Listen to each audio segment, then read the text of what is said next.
What's up, everybody? Welcome back to another EW podcast. Today, we've got a very special interview. We've got the king of independence, Steven Rostovsky, a good friend of mine for many years, is going to be here. Today, we're going to share his story. You rockin' with Seth, so you rockin' with the best. Over 25 years, we've been better than the rest. Fred, he know these watches like the back of his hand. If you wanna learn watches, guaranteed this the man. I'm just saying. EW podcast. Hey, he's here. What's up, Hey, Steven? Steven, how's it going? Let's go. Hey, how's it going? Good to see you. Welcome. Come on in. All right. Find my way. You are right on time. We're in the watch What's up, business. Steven? Yeah. How are you, Seth? Steven, Good this to see is you. Steven. Good to meet you, Steven. Thank you. Hi, guys. All right. Cheers. L'chaim. Thank you for having me. Cheers. L'chaim. Good to meet you, Steven. Fred. Thank you. Cheers, Steven. Fred, cheers. All right, good let's to see if see you. let's see if this stuff is any good. Delicious. Not bad. Yeah, I could work That's with a that. nice reposado. Yep. Right. Thank you for arranging that. Yeah, is your mic, you're good there? Yeah, I'm good. All right, Thank cool. you. All right, so pleasure. Steven, first of all, how long have we known each other? Wow. A long time. 20 years, maybe? I think we go back to 2003, if I'm not mistaken. Okay. I'm thinking, 21 years. yeah, about 21 years. Wow. So I remember when I was working at the other store across the street, you walked in one day. I'll never forget. Actually, I remember it like it was yesterday. You walked in and you had all kinds of questions for the owner of the store. You were Okay. very inquisitive. You were asking him about this watch and that watch and what the market was on this and why this brand was better than that brand. And you had a ton of questions. And if I'm not mistaken, you were at a time in your life where you were debating whether or not you wanted to transition from one business to another business. Is that correct? That's about the right time frame. Yeah. So you were in a different business. You were in the Software business. IT or software business. Yes. Okay. So you had actually designed, was it accounting software? The company I own created accounting software for CPAs who handle high net worth entertainers and sports people, Wow. business managers. Now, do you have an accounting background, an accounting degree? One of the majors in my undergraduate course, yes. Huh. But I never worked in an accounting field. All right. But do you have a CPA?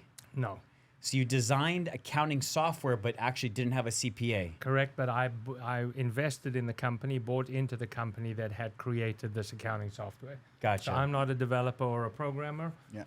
Not technical at all. In fact, you helped me still today with some of my technology. But I certainly understand debits from credits, and I was involved in running the business and the marketing and selling. Gotcha. And you've obviously got a little bit of an accent. Originally from South Africa, moved to Los Angeles in 1990. So it's been 34 years. Oh, wow. Okay. And did you already start that accounting software company in South Africa, or did you No. start it when you came to Los Angeles? I acquired that when I came to Los Angeles. In South Africa, I was in the software business, also in distribution. And after college, I studied my postgraduate marketing, strategic and international marketing. And while I was studying part-time, I was working in a software distribution business, and I moved to Los Angeles. Actually, we moved first year to Irvine because the business that we were involved with was associated with a database that was based in Irvine. And then acquired this software company in 1991. Sorry, I'm losing track of time. 1991, and moved to Los Angeles. All right. So when was it that you got bit with the watch bug? Probably when I was 16, 17, 18 years old. Wanted my first watch like everybody, wanted a Rolex. Couldn't afford it. Ended up buying a Tag Heuer that looked like a Rolex. And then Aqua Racer. Exactly. It was one of them that was a two-tone tag, Yes. looked like one of these That's Rolexes on the table. A lot here. of people start with the link. Exactly. Yeah. And then we Is that what that was?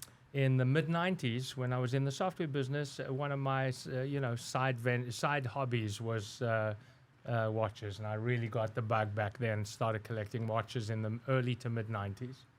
Okay. All right, so you start off as a watch collector. It wasn't just a business for you. It was just you were passionate about watches. And still am today. Well, of course, I know for sure. I know you're definitely I'm full-time passionate in the business, Yeah. but a watch collector by Okay, passion. because some guys they're not really passionate for watches. They just sort of jumped into the business because they Correct. saw a market, blah, blah, blah. They want to become watch flippers. But you were a collector first, and then you sold your company, or you thought about selling your company. Sold the software company in 1999, had a 3-year contract till 2002.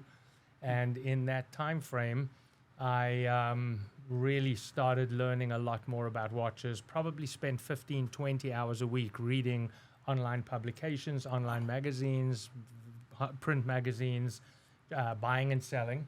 I don't know if you remember back in those days, there were 2 trading websites, one called WatchNet and Yep. one was Time Zone. Okay. Yeah. And early on in those days, I got Yeah. very involved, and I kept a spreadsheet of everything I'd bought and sold.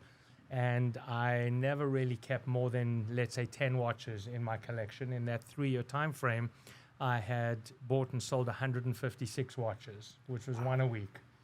And I figured out at the end of that I only lost about $20,000. And the average watch back then was about $10,000. So trading $1.5 million, only losing $20,000, I realized that I knew what I was doing. That's And- right. And then I left the software company after the 3-year contract ended. I took a year off. We had our 3rd child.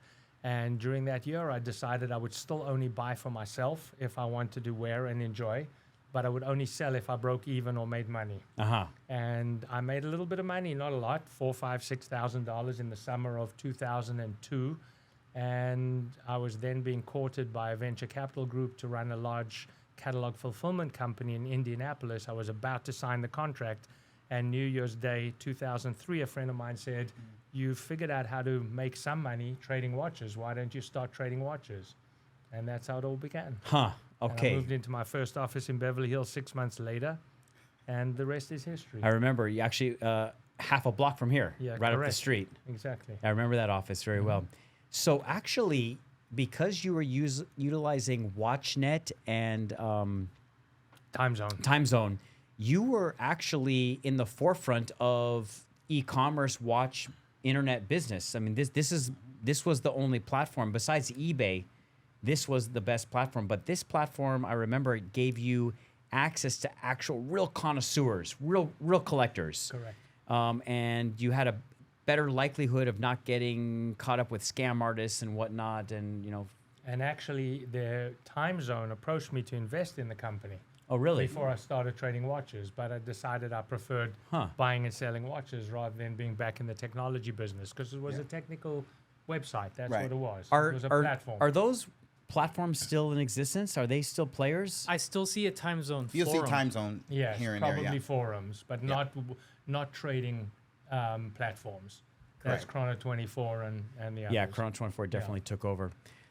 All right, so you started on these platforms, and you slowly started becoming one of the bigger guys dealing in all brands besides Rolex. That's what I remember about you. Like, really, Rolex was the one brand that you stayed away from, and you were dealing in things like Gerard Perregaux, Jaeger, IWC, right? These were some of the brands Roger that... Dubuis. Actually, early on, I started with the independents. Back then, Richard Mille was not very well known, and I was very big with Richard Mille in the early days. Lang & Son, FP Journe, before they yes. became well known. So Yes. early on, I was doing a lot of work with a lot of buying and selling of FP Journe, Richard Mille, Urwerk, Lang & Son, as I said.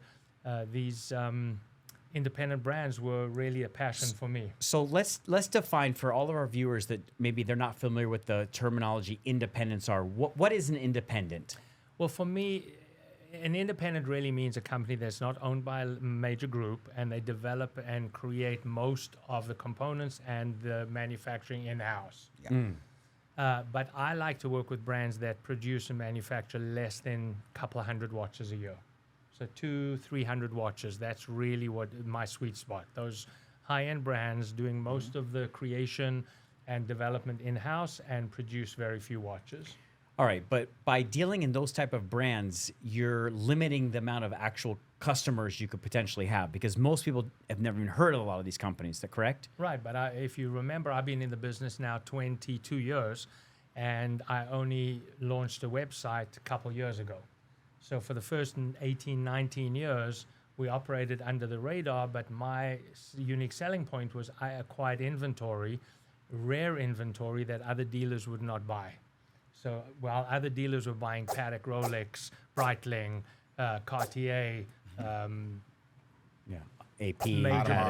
major brands, Yeah. I was buying Urwerk, Grubel Forsey, DeBethune, Romain Gaultier, and when a true connoisseur collector wanted one of those watches, they found me. I Right. didn't have to have a website. They knew from a friend of a friend of a friend, and my business grew through word of mouth for the first 19 years, 20 years. So was it a conscious effort to take the road not taken? Yes. Got it. And also that was my passion. That's what I collected. That's what I enjoyed. So, when you buy, and I'm an addict buying, if I'm not selling, I'm out there looking to buy. But when you buy something that you love, you have the theory, if it doesn't sell, I'll keep it and wear it. But it's also very easy to sell something you love, because if you love it, it's easy to promote it to somebody else. You know everything about Yeah, it. everything. And you truly exactly. love it, and you truly would wear it and keep it. So why not propose that to somebody else? It's easy. Aces, yeah.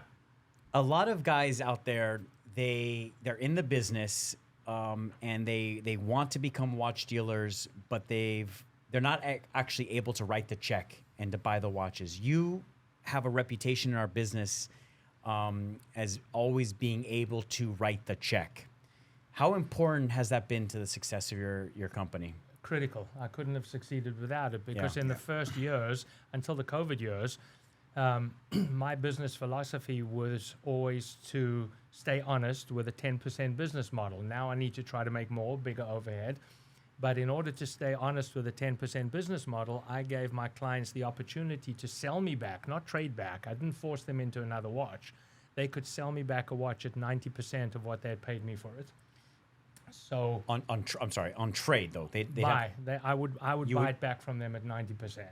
So if I sold a watch that was already pre-owned for $10,000 and somebody wanted to sell it back to me in the similar condition as when they acquired it, I would buy it back for $9,000. That's really believing in it. And, Oh, yeah. and Wow. I believe that was now the margins are a little bit better, but the margins were tight and still are tight. So Yeah. if you don't own your own inventory, to try to find from somebody and sell it and then be able to buy it back at the right price, it could never It's have worked for impossible. me.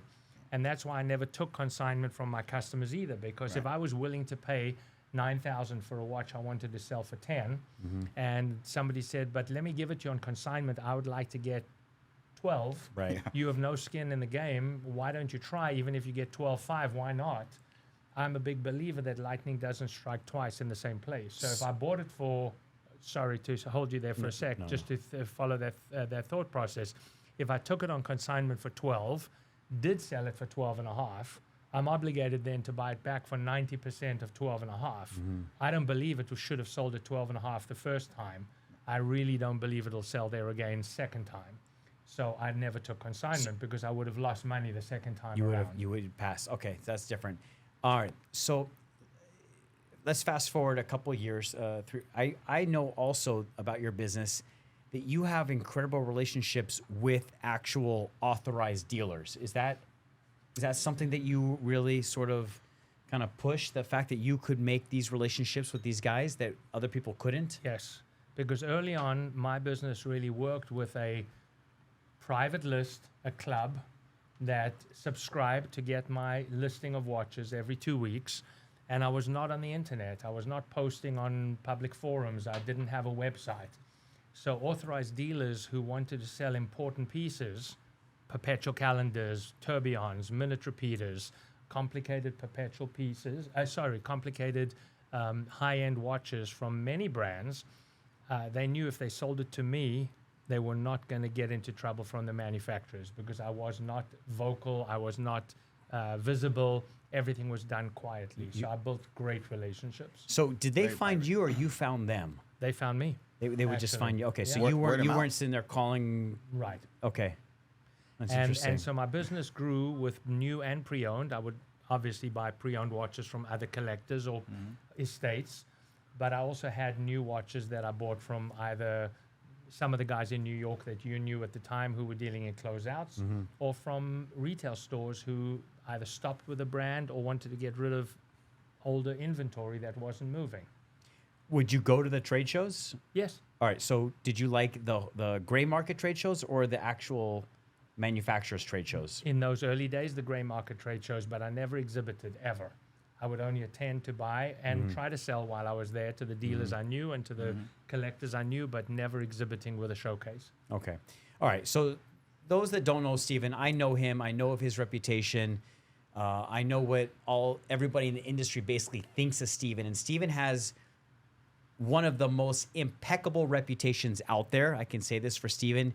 He's a man of his word. Everybody knows that when Steven makes a deal over the phone, it's as good as done. If he says he's going to buy the watch upon inspection, after he gets the watch, he sends the wire literally the same day. So that's good on you. Like, I know that everybody knows that you are 100% reliable as an outlet guy, and you've got the money behind you. So you did really well. You sold your software company, you invested that money into watches, and it kept on growing over the years.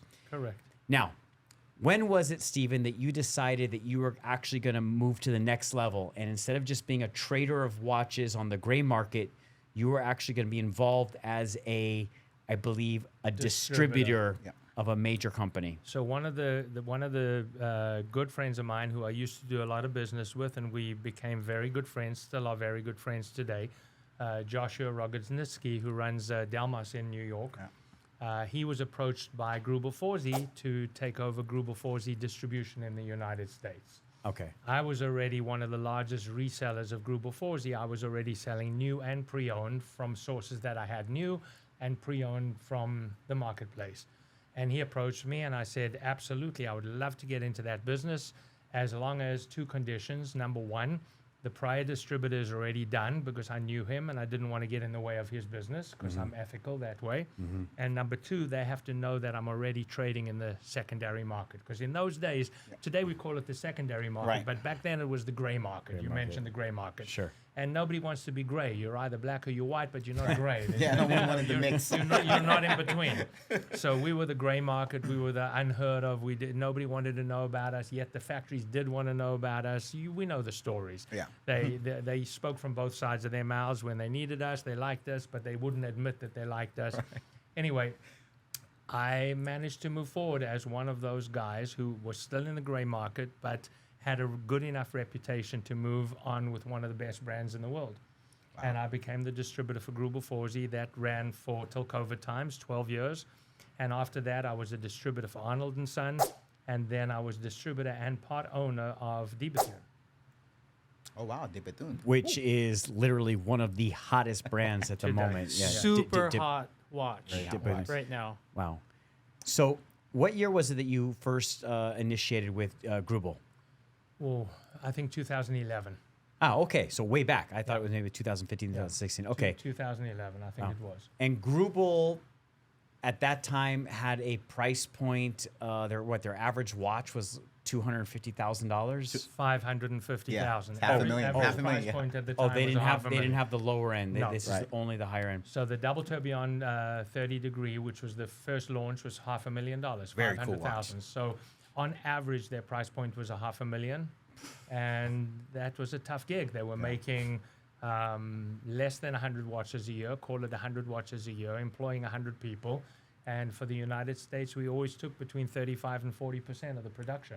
All right, and just to be specific, you were the American distributor. You weren't the international distributor. The USA and Canada. Okay. And we had one retailer in Canada, in Vancouver, and the rest was the United States. So you were overseeing all of your American authorized dealers. That's correct. Which was what? Seven. Seven. Yeah. 7, yeah. 6 in the US and 1 in Canada. Seven whole Very retail exclusive. jewelry stores selling your watch. And you would travel? Yes, see that you would, absolutely. So you hit the road. Yeah. Our office for distribution was in New York.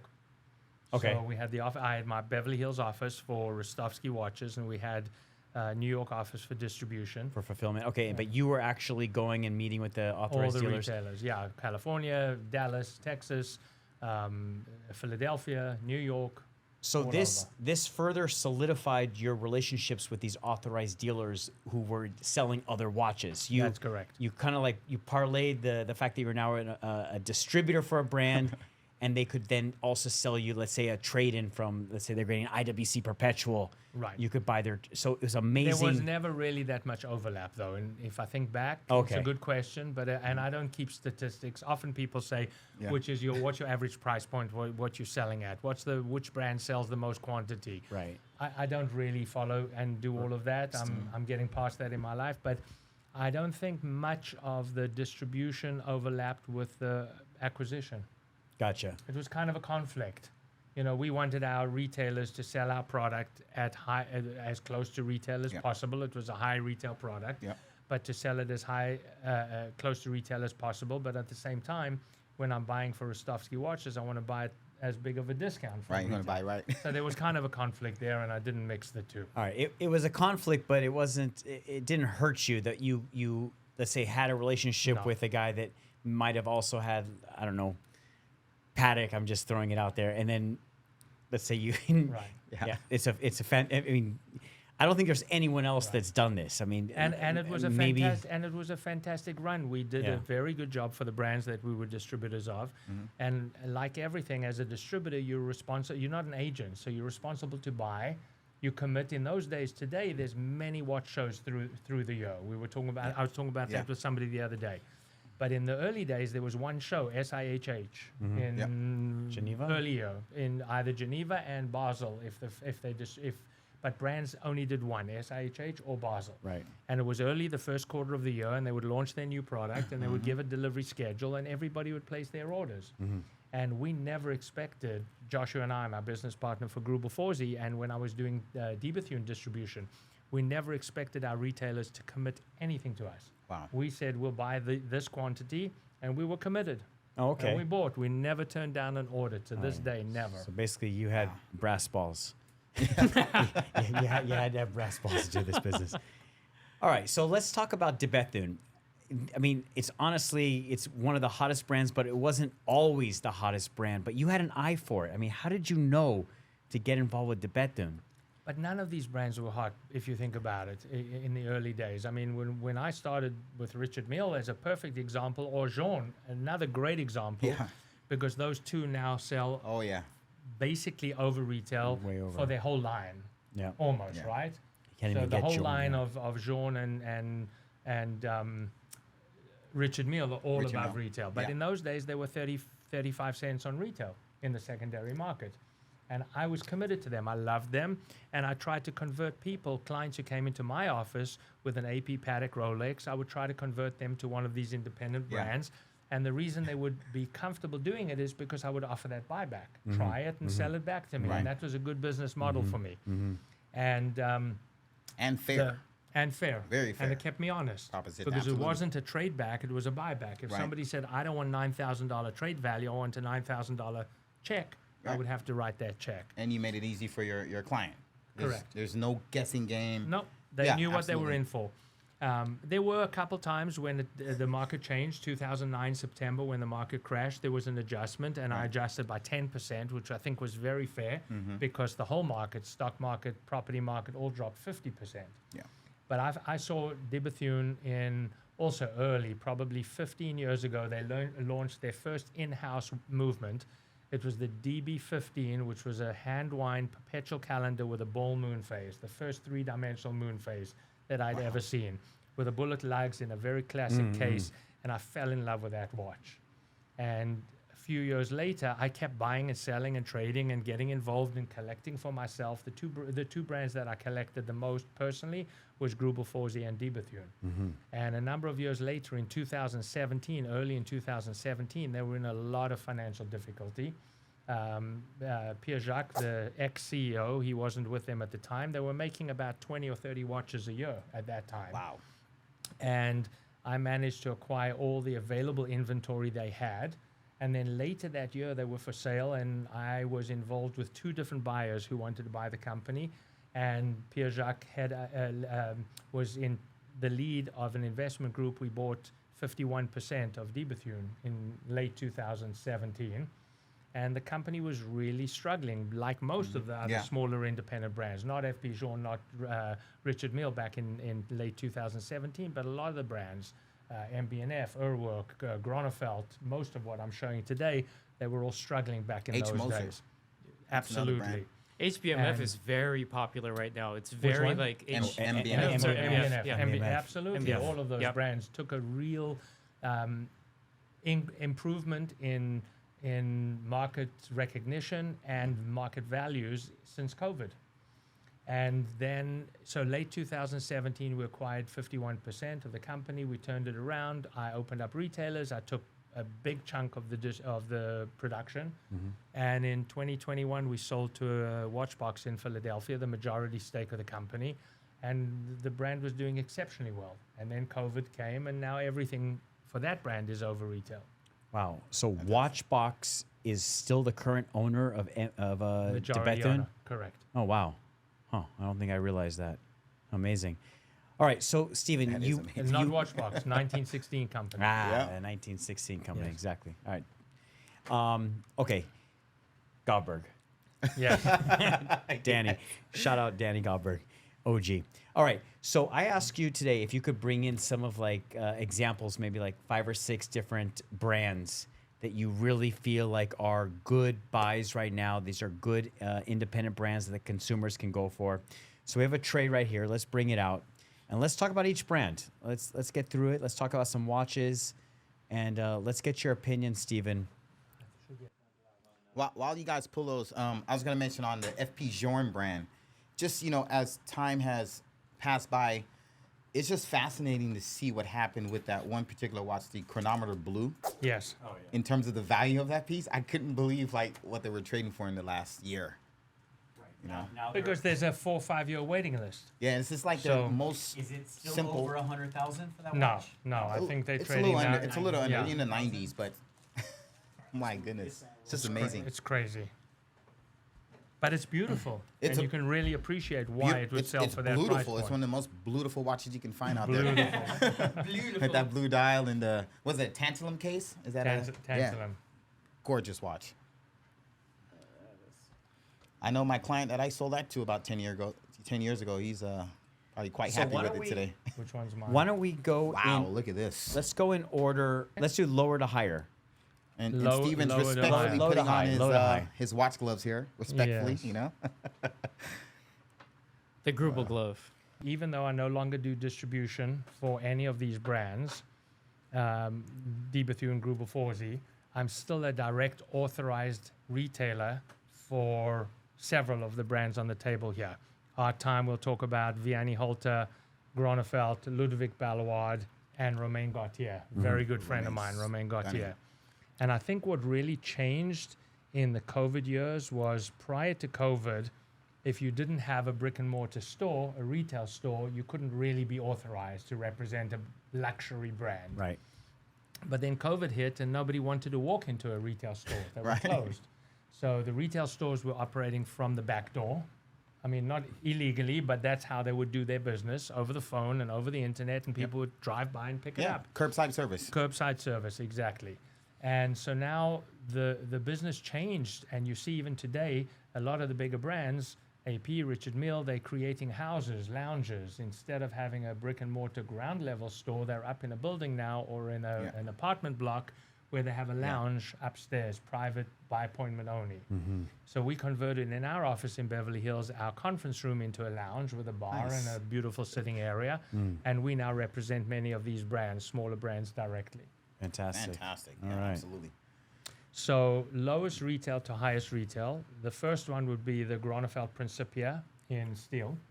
And this is the first automatic movement that Gronefeld made.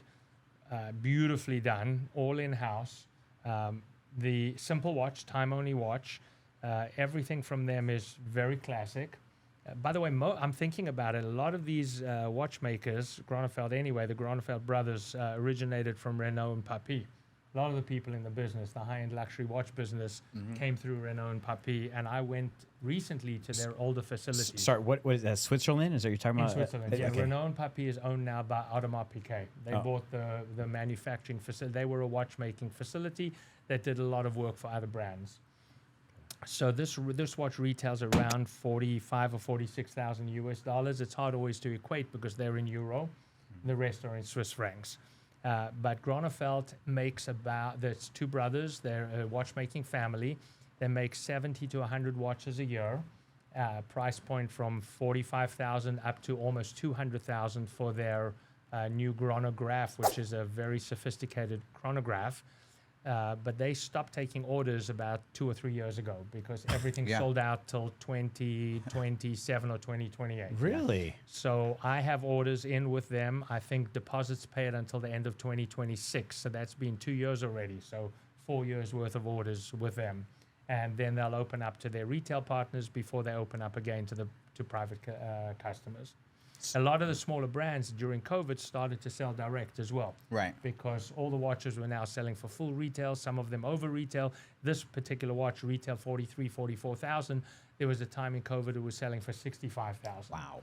So people wanted to buy direct and get in touch and have a relationship directly with the manufacturers. So pre-owned, is this pre-owned or is this brand new? This one's pre-owned. All right, so this is a pre-owned. The watch that retails for around 44, 45,000. Yes. And the asking price is? Now slightly below retail. Okay, but slightly. Yes, but I paid for this watch over retail during the COVID time. Oh, really? So this one you actually lose This a one little. I'm going to lose a little bit. For- it's probably but it's So very what, close. 40,000 for this watch? 10% off retail Okay. probably is what it'll sell for pre-owned, Stunning piece. which is a very healthy market for, buy new, buy it full retail and get and retain 80-90% of your investment. Right. I think that's healthy. As opposed to lose 60% of what you paid for it. Exactly. Which happens with most brands. So the next one is interesting. This is Vianney Halter. And in fact, let me go back into Vianney's history a little bit. Vianney, there was a company many years ago, TPG, I think it was called. I don't remember the specifics, but there were 3 watchmakers. Francois-Paul Journe, Okay. Danny I'm sorry. I just smiled because you said TPG. Yeah. But we will carry That's on. something else. Francois-Paul Journe, Yeah. Denny Flageolet, who is the founder and watchmaker and owner behind DeBethune, and Vianney Halter. They were the 3 watchmakers, and they created movements for many, many, many companies.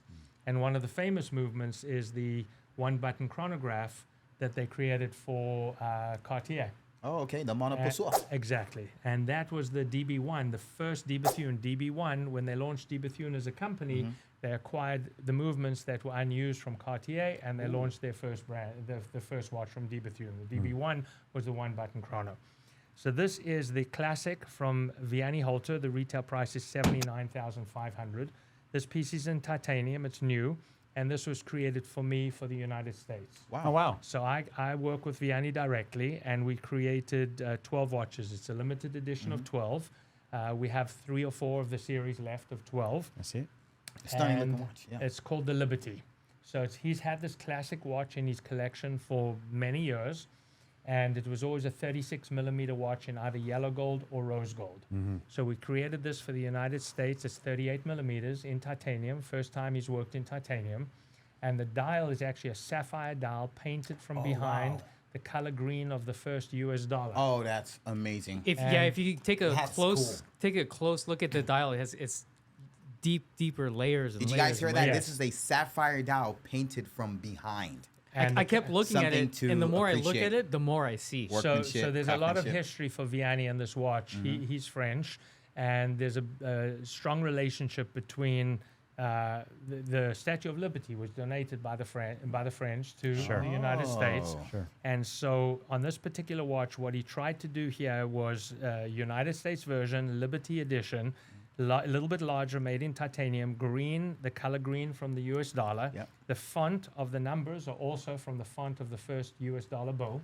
Wow. The flame behind, a lot of companies in their sweep seconds have a heart or a something at the end. This is the Yeah. flame from the top of the Statue of Liberty. Oh, okay. And then the rotor is engraved on the back with the French name of the Statue of Liberty when it was first donated to the United States. Wow. So we did this together. We made 12 pieces, and that's a nice project that I did with Vianney, and that's a $79,500 retail. Wow. I would So say that for the Vianney brand, you mentioned that there was a movement that they kind of inherited from Cartier, right? The Monopoussoir. no. How did That go? was DeBethune. Oh, that was the DeBethune. first, My the first apologies. DB1. I was DB1. thinking because looking at this piece has kind of like a Pasha on steroids inspiration to it, Ah, really? right? Yeah. But it's interesting because when I look at a watch like this is small for my taste, 38 millimeters, but because of the way the lugs are designed, just the way it's created, it feels bigger than a 38 Yeah, it compensates millimeter for the watch. small case. So how have you absolutely. done with this piece? You said they made 12. How many do you have left? 4, Oh, incredible. All right. So And what was the retail on this piece? 79.5. 79.5. Which is, for a time-only Time- watch, time only. titanium is not cheap. So No, it's- this is not it's- cheap. But they do It's nicely. not for everybody. But the that's for aesthetics sure. with the painted sapphire dial from behind, that's amazing. And just looking at the skeletonized rotor is beautiful. This watch is from a watchmaker by the name of Ludwig Balleward. You ever heard of him? Sure. Yep. Well, Okay, so Ludwig's history, he worked with Frank Mueller first, and he handled all the grand complications. Then he went to work with FP Journe for many, many years, and he was involved in the Grand Sonnery at FP Oh, Journe. wow. And then he launched his own company, and he really has 2 watches. One is called the Upside Down, and the other one is called the Half Time. So I'm always interested in different ways of telling time.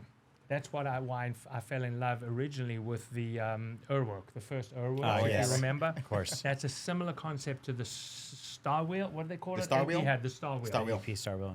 And Urwerk had the Star Wheel, but displayed in a little bit of a different way, like a driver's watch. So this watch is really interesting because, in fact, I'm going to take off my glove, and if we can see, you'll see how it works.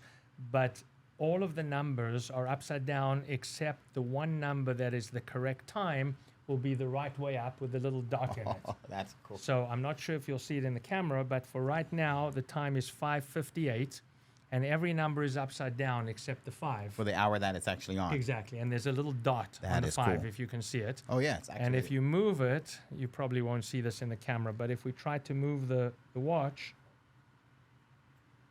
the 6 turned the correct way around. And as I move around from 6:50, 6:55, now the 7 went the correct way around. Wow. And so really cool gold movements like FP Journe does. How many pieces a year are these guys? So he only assembles. He creates the movement, Yeah. outsources all the manufacturing, and creates all of the movement himself. And assembles everything himself. One And man. One man, and he makes about 30 watches a year. Oh, that's impressive. Yeah. So when I first met him and started doing business with him, I was supposed to get 6 a year, but I've been getting 3 to 4. And Steven, Very difficult. when you say 30 watches a year, it's not 30 of this particular collection. In total. Right. 30 just in total. Different Right. complications. Well, there's Different really 2 collection. models. Oh, there's and, 2. and different dials. It's the upside down and the half time. So Gotcha. I would guess, I don't know statistics, but I'm guessing about 25 of each. upside downs, and 5 half times. Oh, just 5 half That's the times. most popular model. Sort of halftime is a more complicated movement too, I presume. Same kind of complication, but Okay. everything telling time differently. Gotcha. That is really cool. It kind of reminds me of I seen this one watch called like Carlo Ferreira. Have you seen that? I remember that watch where the two vertical yeah, slots, I kinda like remember the- Oh, that. from back I in the haven't day. seen Yeah, that. yeah, you're Really right. cool Yeah, me concept. neither. Yeah, I That remember. was a very cool Yeah, it looking was. watch. Yeah. A nice bracelet. On But that watch. something like that would have been somebody else's movement adjusted, because I think if I Got it. remember, that was Slightly a $5,000 modified. to $10,000 Right. retail price Yeah, range. it was inexpensive. So the next one is the DeBethune DB28. The reason I brought a DB28 is because DeBethune is a company that has many, many, many patents. One of which is the 3-dimensional moon phase over here. They have a patent on the silicon balance wheel. They have a patent on the flexible lugs. So you have flexible lugs for comfort on Yeah. the wrist. Yeah, yeah, yeah. And this represents a lot of the core values of DeBethune and some of their core capabilities. They were one of the first companies to produce grade 5 titanium, highly polished. Oh, polished. So, Okay. high polished grade 5 titanium. Wow. This watch is a high polished grade 5 titanium, heated to get to a blue color. Oh, nice. And they did that early, and they do it the best, still to this day. And they realized through the process that you can actually heat titanium and it changes color through the process before it reaches blue. One of the colors is yellow. Right. And they made a yellow tones of the same watch many years ago, and then one as a sports model called the Yellow Submarine. And then you were talking about watches at the Olympics. The one that is worn by the tennis player they launched recently a purple model because titanium also changes to a color purple before it becomes blue. So they've managed to create natural titanium, highly polished, stop the heating process for yellow, stop the heating process for purple, and you have your blue. Beautiful. And this one retails Yeah. for about 120 to 130, but this one sells in the market, even used, for about 160. Wow. Okay. I can imagine the responsibility behind that in terms of like changing the color of the metal, because I'm sure you get to a certain degree and you could end up passing the blue that the manufacturer or the designer's looking to get, at the end. Absolutely. Yeah. And so they probably have to start the process all over So again. they do blue dials as well. So all the movement components, there's no dial here. If you have a look, these are all movement components. There's really no dial. But they made a Starry Sky dial, which is now in the Starry Various watch. But in the early versions of the DB25 Starry Sky, you can actually see totally different colors of blue. Wow. Some of them are lighter, some of them have a purple hue, and some of them are true blue. Today, they've perfected that in the Starry Various, which is a series of watches that they make since 2018. All of them are pretty much standard, but earlier models, earlier versions were a different color because of the time you heat it. So if a consumer wanted to buy this watch and they walked into their authorized dealer, let's say, I'm sure you've got somebody in Chicago or Colorado who's an AD, can they get this watch? No. No. So DeBethune really today, they're making, I actually lost track of the count, but probably still less than 300 watches a year. When we first sold to Watchbox, Danny Govberg, shout out to Danny, was really wanting to increase production from 207 watches, which was when we finished, to 500. And Danny Flageolet said, for the next year, we'll get to 220. And Danny said, I don't understand. 13 more watches. We just hired 7 watchmakers. Why are we only getting 13 watches? Good question. And Danny's answer was, because they need to train with me for 3 years before I let them work independently. Absolutely. So those 7 new watchmakers really didn't add much to production. I think today they're probably making 300 watches a year. And I think there's only 3 or 4 retailers in the whole world. They're selling most of it themselves. And every new release is sold out. Wow. Okay. Yeah. So, so if let's revisit this. I'm really curious about this. If you're at a DeBethune authorized dealer, what do you have in stock to show a consumer? Nothing. You, Nothing. And when they Couple and when they took over the business, we had on my distribution business before we sold, we had 6 or 7 retailers in the United States. There's only 1 or 2 left. Because they sell everything themselves direct. They have enough customers, enough reach, they have enough offices throughout the world, and there's enough demand for the brand to sell everything direct. wow. Would you consider DeBethune is the hottest independent brand out there right now? I don't wanna Are they answer number that. one? That's a tough question for me to answer because I have a conflict of interest. Okay. All right, fair And enough. it kind of depends on the complication of the watch as well, But actually, no. I would say that the hottest independent brand today is FP Journe. Okay, still. All right. Yeah, and I you know, agree when with I that. look at watches, I used to talk to people over the years about different brands, and for me, there was a cutoff at 1,000. So 1,000 watches and more, that's a full production company. Yeah, this is all by And- hand, nothing And stamped. through the years, people ask me, what do you recommend, Lange or Paddock? And if value didn't come into the equation, to me, the quality of Lange was ahead of the quality of Paddock. Right. They were making 2, 3, 4, 5,000 in their peak. But now Richard Mille is 5,000 to 6,000 watches. FP Journe is still under 1,000 watches. So they're the hottest independent brand. And I would say after them, DeBethune Okay. or MB&F, Right. who are making 300 watches about per year. Unfortunately, we didn't bring in MBFS, Right. but they are absolutely very desirable right And now. one of my favorites. Yeah. So moving forward, this one is a really cool watch. This is a logical one from Romain Gaultier, Romain Gaultier. who is a real gem of a man, one of my greatest friends in the business. He's not a watchmaker himself. His mentor was Philippe Dufour, and he worked with Philippe Dufour on his case study when he studies his MBA. But this watch is, to me, a signature of his company. He has multiple watches now in the line. But again, on the high horology watches, he can only make under 70 watches a year, 50, 60, 70 watches a year. And then he launched a sports line, which is not as finished to the same degree that these are. He admits that, and he can make a couple hundred a year. But it's a different price point and a different level of finishing. What's the name of that line? C. Oh, okay, called that's the C. by That's the C. okay. The C by Romain Gaultier. So this particular piece is the logical one. I love to talk about it. It has the fusée chain on the side, time only, the balance wheel, but the winding of the watch is from this lever on the side. So you can actually have the watch on your wrist and wind it without affecting the crown. So the crown only sets the time, and this is the wind for the watch. On the back of the watch, you have the power reserve, which shows the full wind. And this is actually one of the final edition watches. In 10 years or more, they've made under 300 of the logical ones. So the final edition, when he launched the end of production 2 or 3 years ago, actually now, there were 40 more watches, 20 in white gold and 20 in titanium, and he still hasn't produced those 40 over the last 2 or 3 years. Looking at the movement on this piece, Steven, is that a gold bridge in there as well? It's gold colored. It's not gold colored, solid gold, okay. but yes. What I Stunning like, watch. And enamel dials, sorry, all enamel dials. Romain's wife is involved in that, and she does a lot of the enamel work for the. I won't touch the case, but what I love about these watches is the 3D dimensionality of the. It's so deep. I mean, you can. Who else is making watches like this? It's. We'll get to the Grubel. I mean, yes. it's really amazing. Look at the finish on the recessed lugs. It's like sandblasted. Amazing. So much Polish and sandblasted on attention the to side. detail. So what are Exactly. these trade for? The retail price is 177,600, and they don't discount. So I have a couple pieces left in inventory. I work directly with Romain, and there's no discount on them. All right, so it's basically 180. and back to Danny Govberg's statement, your discount is the allocation. If you get it, that's your discount. Yeah. All right. This is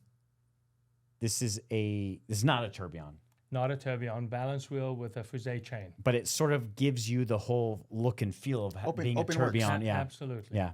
Open work. Super Beautiful cool. watch. And it's platinum? White gold. White gold. That's white gold. You feel the heft of it. Yeah. Gorgeous watch. White and rose gold. This is a brand that I've really become fond of recently, and it's a new brand. This is the first and only watch from a brand called Art Time. And I fell in love with Art Time because as I'm getting older and as I'm getting more involved in the business, I really want to do business with people I enjoy doing business with. Right. And the Art Time people, most of them came first from Renault and Papy and then later from Grubel Forsey. And I enjoyed doing work with them, the CEO and the watchmaker behind this watch. And this particular piece is called the ART01 in titanium. There's only 20 pieces. It's going to take 2.5 years to make 20. All the bridges, it's skeletonized tourbillon with a indicator selector in the crown. So you don't pull the crown, you push the crown to move from wind, neutral, cool. and time setting. Really cool. And out of the 20 pieces, I committed to 5 of them. I've received all 5. We've sold 3 of the 5. And I changed some of the accents from the normal color of gold and titanium. I added blue accents. So blue for the logo, blue to the wings of the tourbillon, blue around the hands and the numerals. markers, yeah. Blue over here on the side on the crown. Sorry. How did you change the design of the watch? I worked with the factory to add, well, we're going to get to Grubel Forsey, many exclusive pieces for the United States with Grubel Forsey. We made all the sapphire pieces, we made all the ceramic pieces, so we actually were involved with Grubel Forsey in launching the sports watch. This case design, Joshua and I were involved. So this is an interesting watch. It's a skeletonized watch, tourbillon, the same level of finishing that you would find in a Grubel Forsey, and there's a sapphire block on the front of the watch. So That's what I noticed. That's a full sapphire top there, huh? sapphire block, including the rim on the inside. Oh, there's a sapphire block on top of the case, sandwiched between the bezel. Exactly. Stunning. And that block and this outside block is the same.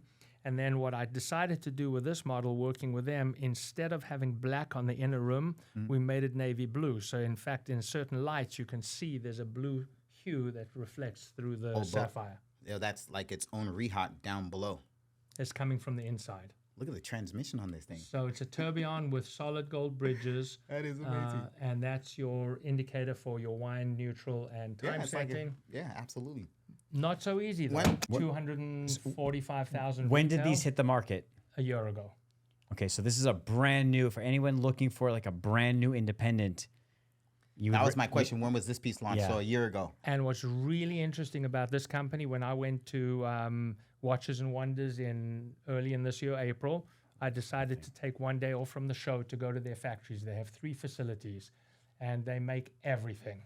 They're totally independent. I love the complication, and I also love the materials it's made of and the design of the watch. titanium with white gold bridges inside, solid Right. gold. It's extremely sporty as But well. the shape of that case. What is would this? being- Is this but 40, the- I don't even 41, know what 42? size, It's but like 42 maybe. But it fits great, though. 42, yeah, yeah. because of the integrated design of the Right. the case to the strap. And then this particular Stunning. piece, the United States piece, we ship with 2 straps, blue with white stitching and a white strap with blue stitching.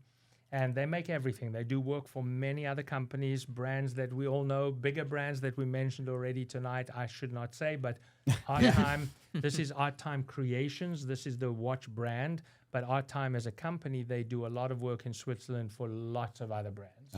Okay. They do components, they do hand finishing. So the level of work that they do is the best of the best.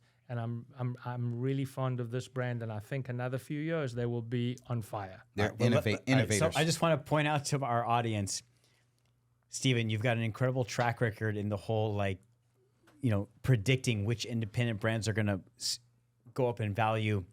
You're predicting Art Time. These watches really have a good chance of going up. I'm behind them 100%. Okay, so listen, anybody looking for a good investment piece right now, I think Art Time is the fact that Steven's standing behind it.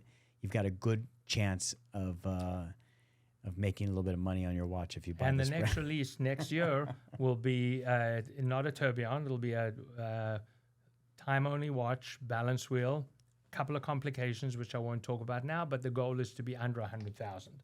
The problem right now is the dollar is very weak against the Swiss franc, so it might be slightly over 100,000 US dollars, but that's the price point. Got This is the Grubel 4Z GMT Earth.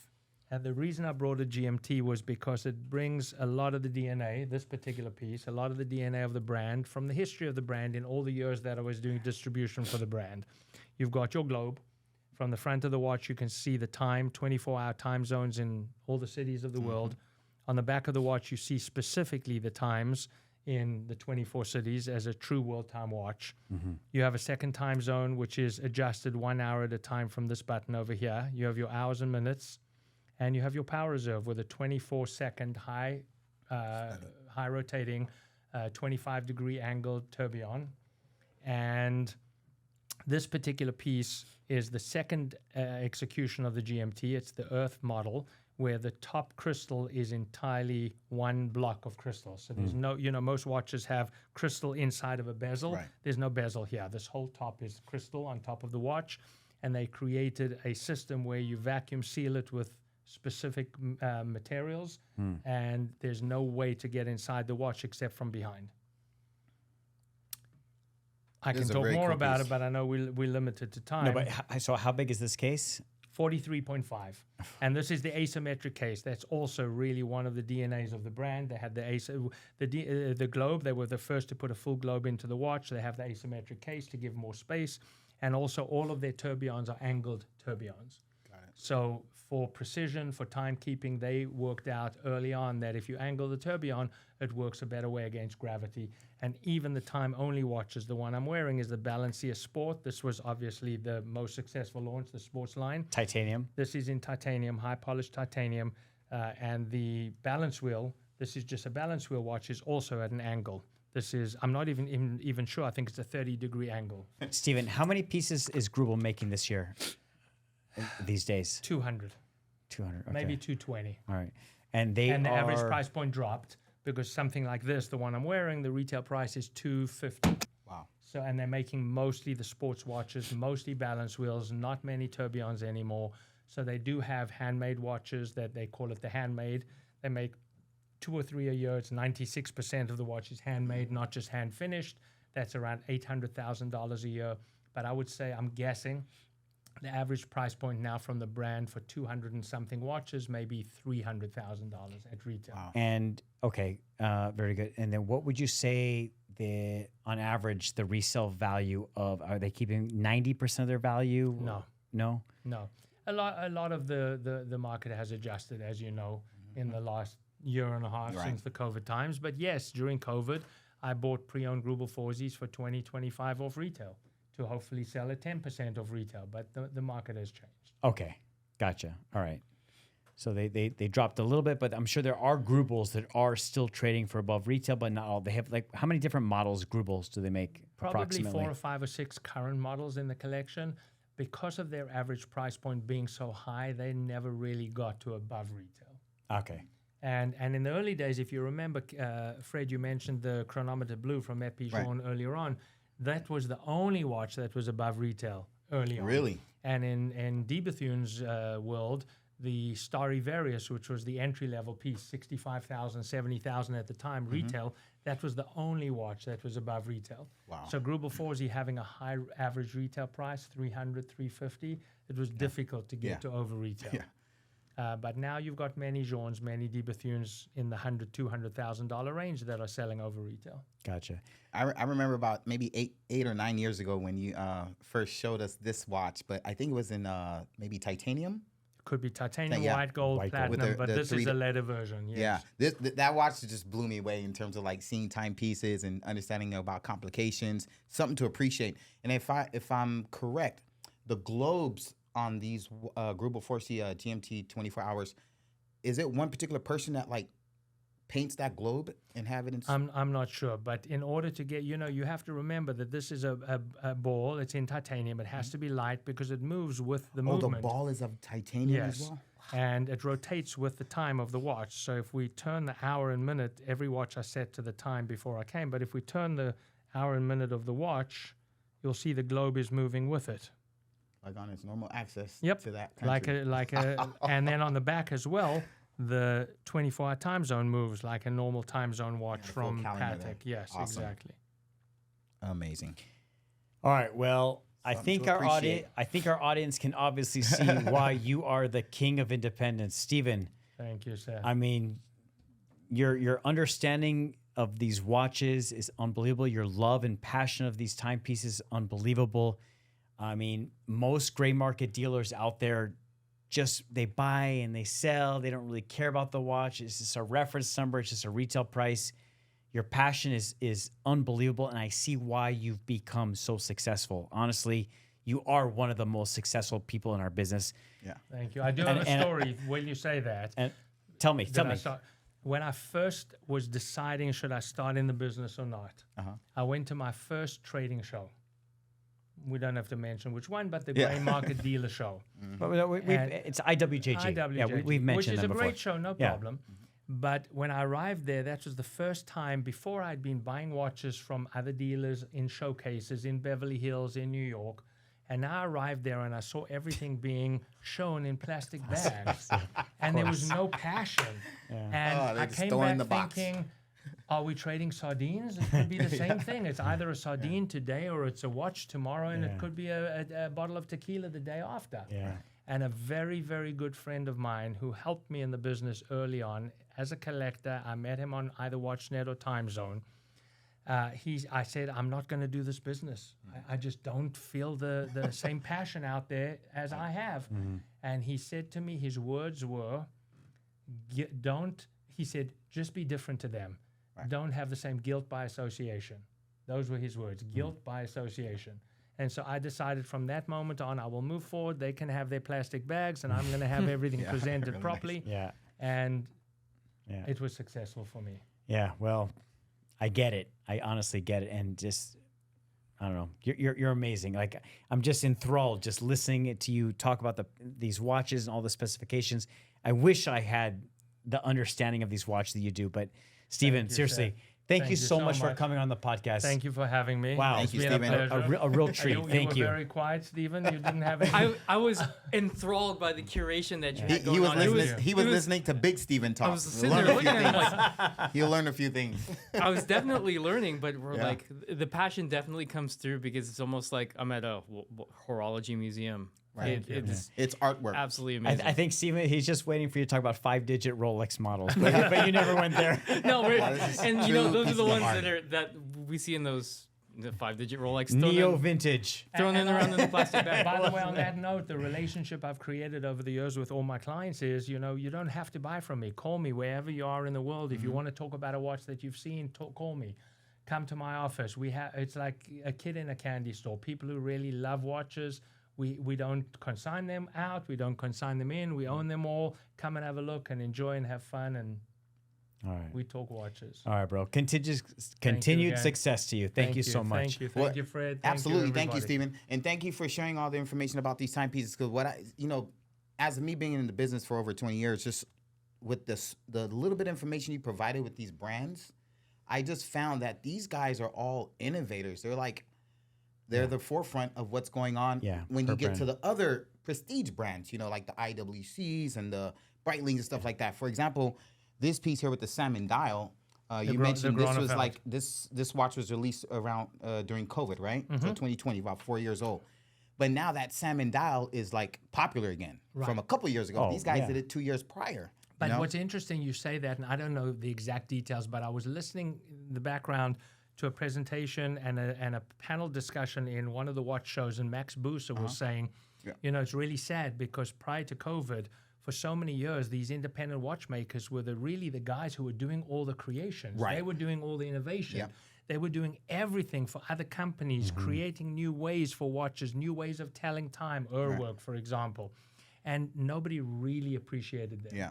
And then COVID hit, and everybody started to pay attention to watches, and they got the recognition that they deserved. And now they're up there with everybody, Absolutely. which is great. For But example, yes. this DeBethune. I mean, there's not one manufacturer in the world today that's going to sit there and create 2,000 of these watches just for the process. You cannot. To heat up the metal and Impossible. make And it the perfect. colors and the tones and the finish of it, it's beautiful. Yeah, that's gorgeous. Something to appreciate. All right. Well, I let's wrap it up right there. Listen, everybody, thank you very much for tuning into this episode of the EW podcast. I hope you got a lot of information gleaned from this incredible interview with Steven Rostovsky regarding independent brands. You can see that you can make some good investments. If you had bought some of these watches back in 2016, 2017, you'd probably be up 200, 300% on your money. All right, guys. We're going to see you on the next episode of the EW Podcast. Thank you very much. EW Podcast, I hope you know we talking about a watch.